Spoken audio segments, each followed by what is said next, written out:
السلام عليكم ورحمة الله وبركاته. ازيكم عاملين ايه؟ يا رب تكونوا بخير.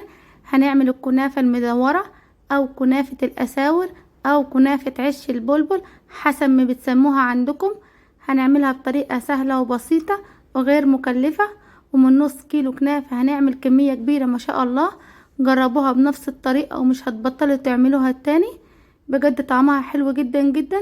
لو الفيديو عجبكم لايك وشير وتعليق حلو منكم بيديني طاقة ايجابية، بيخليني اصوركم كل حاجة بعملها. اول حاجة هنعملها الشربات او السيرب. عندي حلة صغيرة هضيف فيها 3 اكواب سكر الحبيبات العادي. هضيف 3 اكواب من المية، مية عادية من الحنفية بنفس معيار السكر، يعني الكوباية اللي عيرت بيها السكر هي الكوباية اللي هعاير بيها المية. هضيف نص ليمونة هعصرها كلها زي ما انتم شايفين، وهحط الشربات او السيرب على النار يغلي لمدة 15 دقيقة. هوريكم دلوقتي شكله. ده شكل الشربات او السيرب، انا سبته يغلي لمدة 15 دقيقة. هضيف كيس من الفانيليا، هسيبه بس لحد ما يغلي غلوة، وبعدين هطفي النار وهسيبه لحد ما يبرد تماما. انا عايزة الشربات يكون بارد. عنده نص كيلو كنافة. هوريكم شكل الكنافة. انا خليت الراجل يديهالي يعني شكل طولية زي ما انتم شايفين، علشان هلفها بالشكل اللي حضراتكم هتشوفوه دلوقتي. اهم حاجة ان احنا نغطي الكنافة علشان ما تنشفش مننا. عندي صينية البسبوسة الكبيرة دهناها دهنة كويسة من السمنة. هوريكم دلوقتي هلف الكنافة ازاي. هاخد شوية من الكنافة وهلفها على صباعي بالشكل اللي انتوا شايفينه ده، وبقطع حجم الكنافة حسب ما انتوا عايزين. لو عايزين الكنافة تبقى كبيرة تمام، عايزين تبقى وسط برضو تمام، عايزين تعملوها بالحجم اللي انتوا شايفينه ده برضو حسب ما انتوا عايزين. بلفها على صباعي بالطريقة اللي انتوا شايفينها دي، وبحط طرف الكنافة في الصينية من جوه زي ما انتوا شايفين علشان ما تتفلتش مننا. هاخد شوية من الكنافة وهلفها على صباعي بالشكل اللي حضراتكم شايفينه ده. كمية الكنافة ترجع لكم انتوا، او حجم الكنافة حسب ما انتوا عايزين. اهم حاجة ان احنا نحط طرف الكنافة على الصينية من جوه علشان ما تفكش مننا. واهم حاجة كمان وانتوا بتشتروا الكنافة تقولوا ان انتوا عايزينها تكون بالطول علشان هتلفوها. بنلف بالطريقة اللي حضراتكم شايفينها دي، كل حاجة واضحة قدامكم في الفيديو.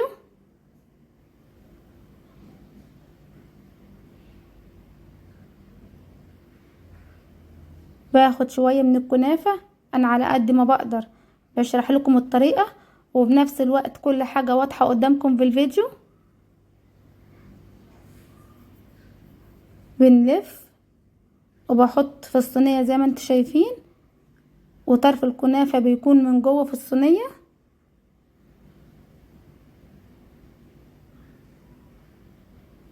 لايك وشير لو الفيديو عجبكم. انا عاملة وصفات كتير جدا على قناتي، اتمنى تدخلوا تشوفوها. واي وصفة عجبتكم اكتبولي تعليق منكم، واي وصفة عايزيني اعملها لكم اكتبولي في التعليقات، وان شاء الله اعملها لكم في اقرب وقت ممكن. هعمل اخر واحدة معاكم. باخد شوية من الكنافة وبلفها على صباعي بالشكل اللي انتوا شايفينه ده.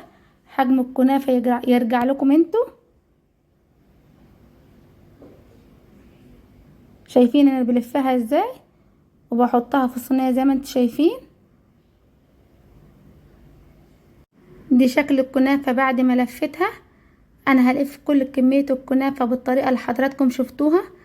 ده شكل الكنافة بعد ما خلصتها.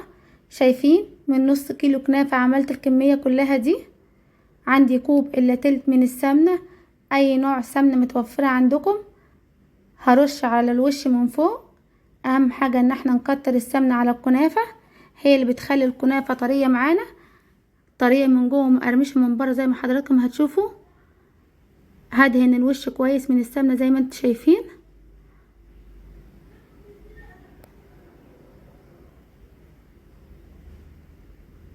هضيف سمنة على الاطراف زي ما انتم شايفين. انا وزعت السمنة كويس جدا على الوش الكنافة من فوق زي ما حضراتكم شفتوا.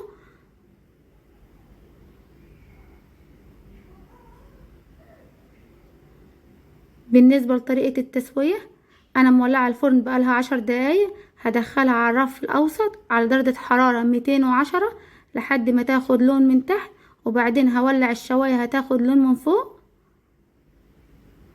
ده شكل الكنافة معانا بعد ما خرجتها من الفرن. بسم الله ما شاء الله، ما خدتش وقت معانا خالص. اهم حاجة ان الكنافة تكون سخنة والشربات يكون بارد. هضيف الشربات على الكنافة زي ما انتم شايفين. الشربات او السيرب الكمية مظبوطة جدا زي ما حضراتكم شايفين. انا هضيف الشربات او السيرب الكمية كلها على الكنافة. شايفين الكنافة عاملة ازاي؟ جميلة جدا ما شاء الله. اهم حاجة اول ما نخرجها من الفرن هضيف السيرب او الشربات على طول. الكنافة تكون سخنة والشربات يكون بارد تماما. هضيف الشربات كله زي ما انتم شايفين.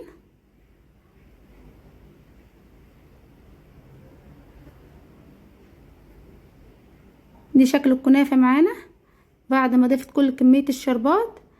هركنها على جنب وهسيبها لحد ما تشرب كل كمية الشربات او السيرب وتبرد تماما.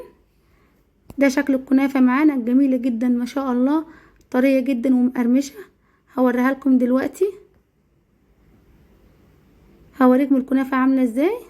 شايفين الكنافة ازاي؟